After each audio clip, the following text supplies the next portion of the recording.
Harlem, New York. In September 1935, Ellsworth Bumpy Johnson was a rising power in Harlem, a man in his early 30s, serving as a policy operator and organizer within the underground economy of the neighborhood, moving carefully through spaces controlled by white money and white rules.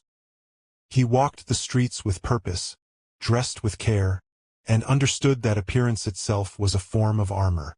Harlem at night was alive with music, business, and danger, and Johnson knew how to survive in all three. Harlem was known as the cultural heart of Black America, a place where music, art, and ambition flourished, but also a place where Black residents were tightly controlled by segregation and exclusion. White patrons came uptown to enjoy Black culture, while Black residents were denied access to the same spaces they helped create. It was a neighborhood filled with talent and pride, but also with deep injustice. Every opportunity came with limits set by others. At the time, Bumpy Johnson was one of the most disciplined and intelligent figures in Harlem's criminal world. He was not reckless, not loud, and not easily provoked. The environment rewarded submission and silence from Black men, while punishing those who challenged boundaries or demanded respect. Johnson understood this balance better than most, and he learned when to move and when to wait. By the mid-1930s, Bumpy Johnson had established himself as a serious force in Harlem. He was respected not because he was violent, but because he was controlled. People knew he listened more than he spoke, and when he acted, it was deliberate. His name carried weight in back rooms, on street corners, and in quiet conversations held after midnight. A former enforcer and student of the policy world, Johnson had survived poverty, prison, and constant pressure from both rivals and authorities. He had learned how systems worked by watching who they protected and who they crushed. That knowledge shaped his calm demeanor. He did not rush. He did not boast. His presence alone made people pay attention. Among Black business owners, workers, and organizers in Harlem, Bumpy Johnson represented something rare: leverage. In a system dominated by white ownership, white police power, and white political influence, he was proof that power could exist outside official authority. He moved between crime and community, between fear and respect, and many believed that if change ever came to Harlem, it would not come from speeches alone. But not everyone respected Bumpy Johnson. Some men believed that power came only from ownership, from money backed by white authority, and from the protection that followed it.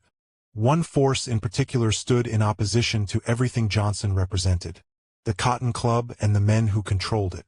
The Cotton Club was more than a nightclub. It was a symbol of danger wrapped in glamour. Owned and operated by white gangsters and businessmen, it sat in the middle of Harlem while refusing to allow Black people to sit in its audience. It was protected by money, political connections, and the quiet cooperation of police. Inside, Black musicians played. Outside, Black residents were turned away. The club's management believed firmly in one idea: that Harlem could be used, but never empowered. They believed Black talent was valuable, but Black people were not equals. They believed that rules did not apply to them as long as the right people were paid and the right doors stayed closed. Over the years, they had insulted musicians, underpaid workers, and enforced segregation without fear. They had learned how to operate without immediate consequence. Complaints went nowhere. Protests faded. Individual anger burned out. The Cotton Club remained open, profitable, and untouched. From their point of view, this was proof that they were safe. The Cotton Club continued its behavior by exploiting a broken system. Segregation was legal. Discrimination was normal. Police protected property, not people. Business licenses and inspections were tools that could be managed with influence and money. The system did not exist to defend Black dignity. It existed to maintain order as defined by those in power. Authority tolerated the Cotton Club because it generated profit and attracted wealthy white patrons. City officials saw it as good business. Police saw it as a protected location. Politicians saw campaign donations and connections. No one in authority wanted trouble, and no one wanted to challenge a place that benefited the powerful. Over time, this tolerance turned into confidence. Confidence turned into arrogance. The Cotton Club's owners came to believe they were untouchable. They believed they could insult anyone, exclude anyone, and continue as they always had. Harlem, in their minds, would remain a stage, not a voice. What they failed to see was that systems do not collapse all at once. Sometimes they fail the moment they underestimate the wrong person. The first incident occurred during a routine moment on a Harlem evening. Bumpy Johnson approached the entrance of the Cotton Club, dressed carefully, moving with confidence, doing nothing to draw attention to himself. He had been invited to meet a businessman inside. There was no argument, no raised voices, just a man walking toward a door. Without open aggression, the provocation was delivered clearly. The white doorman stepped forward and blocked the entrance. He spoke loudly enough for others to hear. He told Johnson the club was for white patrons only. He ordered him to leave. He used language meant to remind Johnson of his place. Bumpy Johnson noticed everything.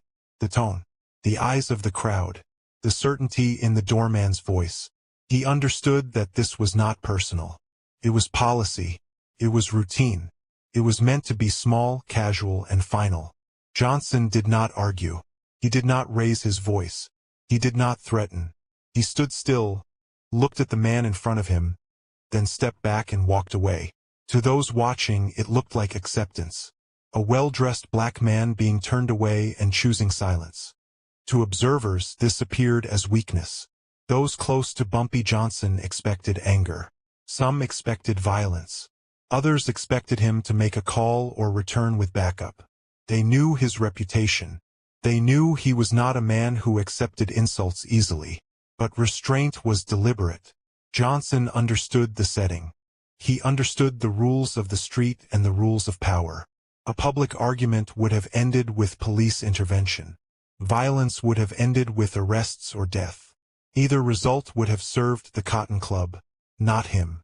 Those who understood the environment recognized patience as strategy. Silence was not surrender. It was observation.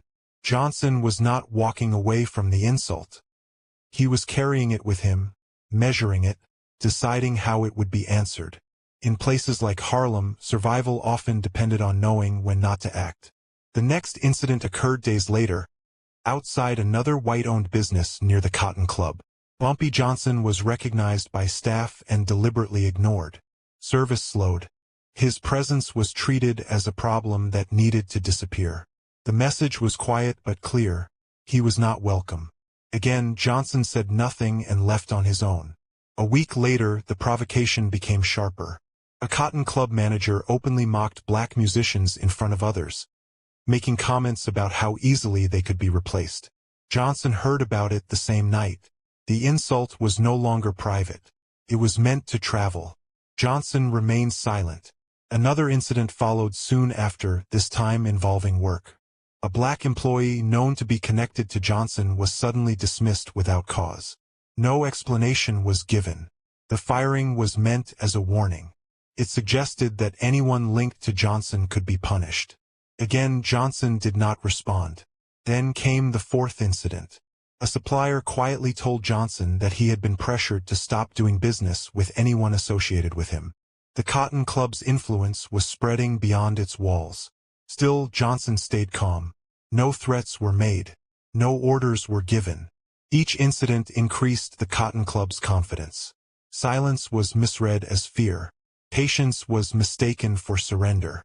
In environments like this, confidence becomes dangerous, because it convinces powerful people that they will never be challenged. Everything changed when the insult moved beyond Johnson himself. A respected black musician was publicly humiliated inside the Cotton Club. He was denied basic courtesy, spoken to harshly, and reminded that he was replaceable. The treatment was deliberate and witnessed by others. This incident crossed a line. It was no longer about access or pride. It was about dignity. The musician had done nothing wrong.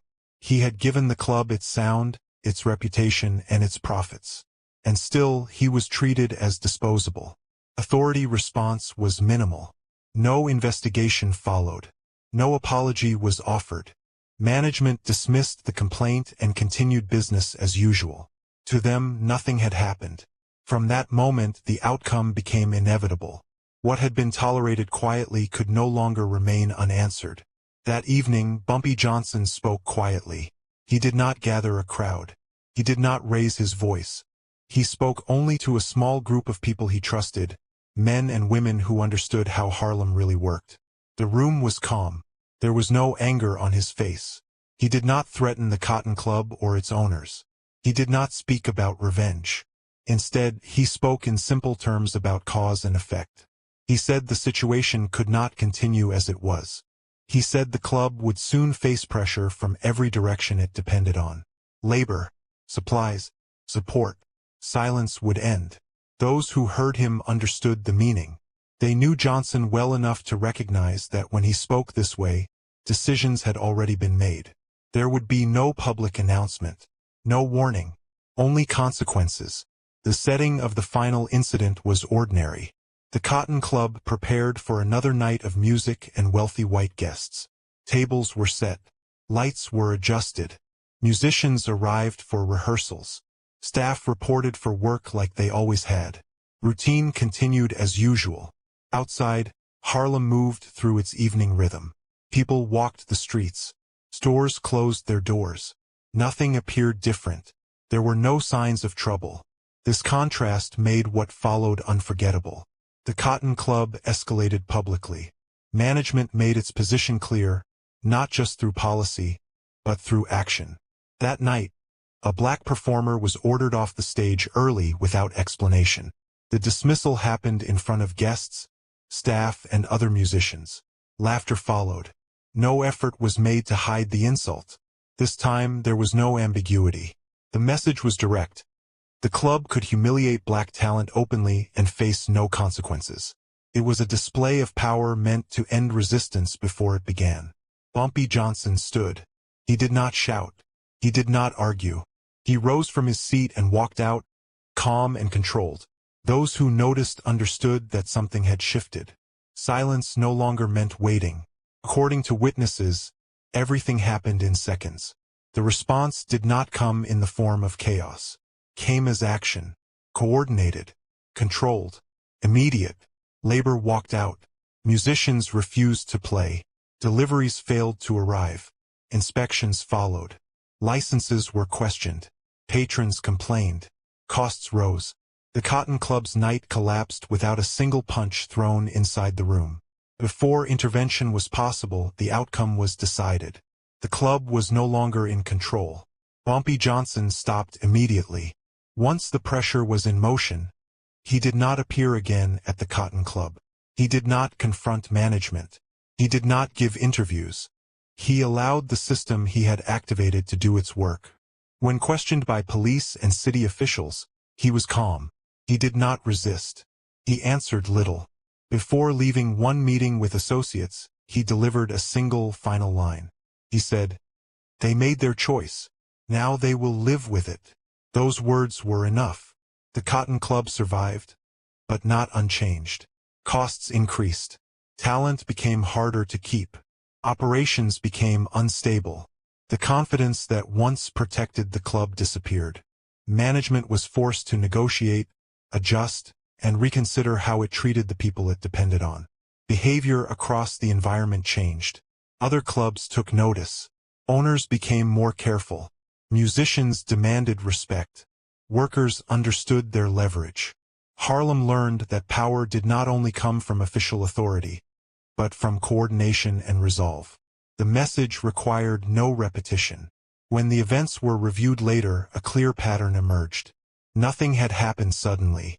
There was no single outburst that explained the outcome. Instead, there was a slow build that many chose to ignore. First came escalation. Small insults were followed by larger ones. Quiet disrespect became public humiliation. Each step went unanswered by authority. Then came warnings. People spoke privately. Musicians complained. Workers signaled that something was wrong. These warnings were dismissed as noise, not danger. Then came system failure. The systems meant to protect fairness did nothing. Police protected property. Regulators moved slowly. Power remained on one side. With no correction, the situation was allowed to harden. The conclusion was unavoidable. When pressure finally arrived, it did not look like chaos. It looked like consequence. Long after the incident, the story continued to circulate. It was told quietly in barber shops, back rooms, and union halls. It was passed between musicians and workers who wanted to remember how change really happened. Not because of spectacle. There was no dramatic violence, no public confession, no official victory declared, but because of meaning. It showed that patience could be mistaken for weakness, and that silence did not mean surrender. In places like this, power shifts the moment it is organized. Power rarely looks dangerous when it is winning. It looks normal. It looks permanent. In places where rules favor some people and limit others, power settles in quietly. It becomes routine. People stop questioning it because questioning feels useless. Day after day, the same doors stay closed. The same voices are ignored. The same behaviors are rewarded. Over time, this routine begins to feel like truth. The system depends on this feeling. It depends on people believing nothing can change. At first, resistance is small. Someone speaks up and is ignored. Someone complains and is dismissed. Someone pushes back and is punished.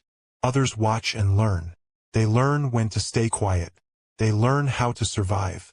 They learn how to live inside the limits given to them. From the outside, this looks like acceptance. From the inside, it is endurance. Endurance is often mistaken for weakness. Silence is mistaken for fear. Calm is mistaken for surrender. Those in control rely on this misunderstanding. It gives them confidence. Confidence makes them careless. They repeat the same actions because nothing seems to stop them. They grow louder. They grow bolder. They forget that every action creates memory. Memory is dangerous. Every insult adds weight. Every unfair rule adds pressure.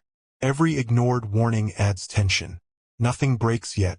Nothing explodes. Everything looks stable. This is how power convinces itself it is untouchable. But patience is not empty time. It is preparation. People who endure unfair systems do not forget what happens to them. They remember details. They remember names. They remember patterns. They learn where power comes from and how it moves. They learn who benefits and who is protected. They learn where the system is strong and where it is weak. They also learn each other. Slowly, connections form. Quiet ones. Conversations that do not attract attention. Agreements that are not written down. Understanding that does not need speeches. This stage is invisible to those in charge because it does not look like rebellion. It looks like normal life. That is why it is missed. Power watches for noise. It watches for anger. It watches for chaos. It does not watch for patience. Change does not begin with shouting. It begins with clarity. Clarity means understanding that power is not only held by officials or owners or police. It is also held by workers, by suppliers, by communities, by people who keep systems running every day. Once this becomes clear, silence becomes a choice, not a condition. When action finally comes, it is controlled. It does not need drama. It does not need violence. It does not need permission. It works by making old behavior expensive. Turns routine into difficulty. Turns confidence into risk. This is the moment systems fear most. Not the moment of protest. The moment of cost.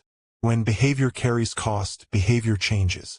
Those who believed they were safe begin to adjust. Words soften. Rules bend. Policies shift. Not because hearts change, but because survival requires it. The same system that once ignored warnings now moves quickly to protect itself. From the outside, it looks sudden. From the inside, it feels long overdue. Stories like this are remembered because they expose a simple truth. Power is not permanent. It only lasts as long as people believe it cannot be challenged. The moment that belief breaks, everything else follows. This does not happen once. It happens everywhere. In neighborhoods, in workplaces, in governments, in history. Every system that mistakes patience for weakness makes the same mistake. It assumes silence means agreement. It assumes endurance means loyalty. It assumes survival means acceptance. it is always wrong. Silence is often observation. Endurance is often strategy. Survival is often waiting. Waiting for the right moment. Waiting for leverage. Waiting for clarity. When that moment arrives, it does not announce itself. It does not explain itself. Simply acts. The system feels the change before it understands it. By the time understanding arrives, it is too late to return to the old way. This is why power fears memory. This is why it fears organization. This is why it fears patience.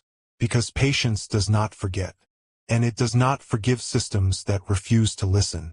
In the end, the lesson is always the same. Power that believes itself untouchable teaches itself the cost of that belief. And once the lesson is learned, it cannot be unlearned.